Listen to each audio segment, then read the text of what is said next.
একটা সিন্ডিকেট চক্র আছে। এই চক্রের কারণে দ্রব্যমূল্যের দাম এত ঊর্ধ্বগতি। সবজির দাম দিন দিন বাড়তেই আছে, যার ফলে আমরা ক্রয় করতে যে ব্যাক করে বাড়ি যাইতে হয়। 1000 টাকা নিয়ে গেলে ভালো 2 দিনের সবজি কেনা যায় না।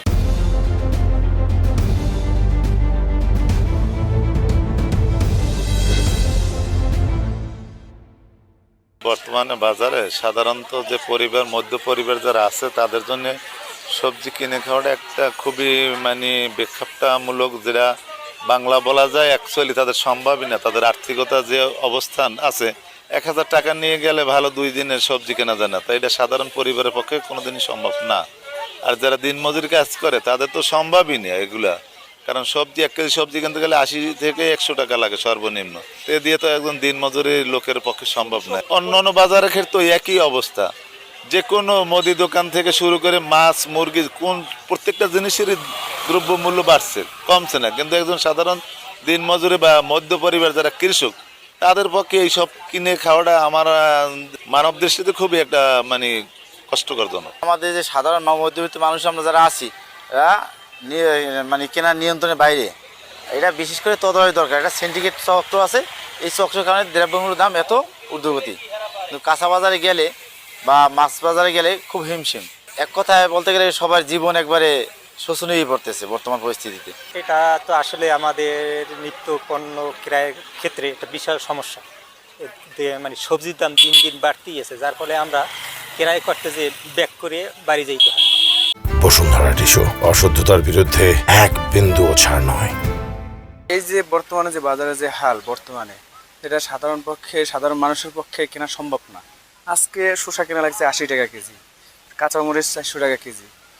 এটা যারা দিনমজুরি আছে তাদের পক্ষে কেনা সম্ভব না। এটা তো আমাদের দেশেই হয়, প্রচুর পরিমাণ হয়, ঠিক আছে, অনেক হয়। কিন্তু জায়গা আছে বাজারেতে অনেক দাম। আজকে 80 টাকা, তারপরে সামান্য পুঁই শাক, তাও 60 টাকা 70 টাকা কেজি। একটা দিনমজুরি যারা কাজ করে, কয় টাকা তারা স্যালারি পায়, বেতন পায়? হ্যাঁ, কাঁচা বাজারে গেলে 2 টাকা করলে বা 2 টাকা রাখবে, পুঁজি রাখবে, এরকম কোনো সিস্টেম নাই। কেউ রাখতে পারে না। যে নিজেরা যে বাজার করে খাইবে, হেঁটে করে খাইতেও দেয়, এত পরিমাণ দাম। দেখুন, বাজারে সব সবজির দাম কিন্তু বেশি রয়েছে।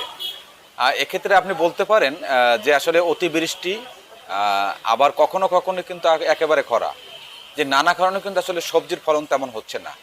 তো এই দেশে এই অঞ্চলে, দেশের উত্তর অঞ্চল থেকে সহ বিভিন্ন জায়গা থেকে কিন্তু আসলে সবজি আনা হয়, যার কারণে কিন্তু আসলে সবজির দামটি বেশি। তো যেভাবেই হোক, যে অজুহাতেই সবজির দাম বেশি থাকুক, সেটা আমাদের আসলে সাধারণ যারা মধ্যবিত্ত আমরা আছি, আমাদের ক্রয় ক্ষমতার মধ্যে নেই। আমাদের এক ধরনের আসলে এই সবজি কিনতে গিয়ে আমরা আসলে আমাদের নাবিশ্বাস উঠে যায়। তো যে কোনো মূল্য হোক আসলে সবজির দাম কমানো উচিত। আসলে দেখুন, সবজি কিন্তু আসলে নিত্য দিনের একটি আসলে খাদ্য। এটি কিন্তু আসলে প্রতিনিয়ত কিনতে হয়। সেক্ষেত্রে আসলে বাজারে যখন আমরা সাধারণ মানুষ যখন যাই, তখন আসলে দাম শুনে কিন্তু আমরা আসলে সেই সবজিটি কিনতে পারি না। কারণ 400 টাকা কেজি রয়েছে কাঁচামরিচের, শসার কেজি রয়েছে বর্তমানে 80 টাকা। অন্যান্য যে সবজি ব্যাপক দাম। তো আসলে সাধারণ মানুষ যারা আছে, যারা চাকরিজীবী, আসলে মাস শেষ মুদি দোকান বা অন্যান্য যে বাজার সামগ্রী করার পরে যখন আসলে সবজি কিনে, তখন আসলে তাদের এই ক্রয় ক্ষমতার মধ্যে জিনিসগুলো থাকে না, অর্থাৎ মানুষ বিপাকে রয়েছে।